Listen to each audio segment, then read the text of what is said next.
اعوذ باللہ من الشیطان الرجیم استغفر اللہ ربی و اتوب الیہ اللہم صلی علی محمد و آل محمد۔ السلام علیکم ورحمۃ اللہ وبرکاتہ۔ میں نے اپنے چینل میں حق بیان کرنے کی کوشش کی ہے اور اس کو قرآن پاک کے ذریعے ثابت کرنے کی کوشش کی ہے۔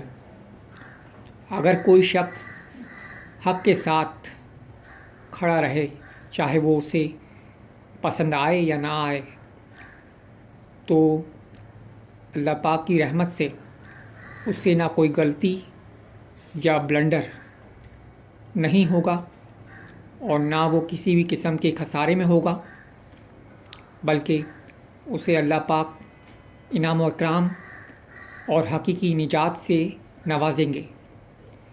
اب یہ فیصلہ ہم میں سے ہر ایک کے ہاتھ میں ہے کہ وہ اپنے لیے کیا چاہتا ہے۔ اللہ حامی و ناصر۔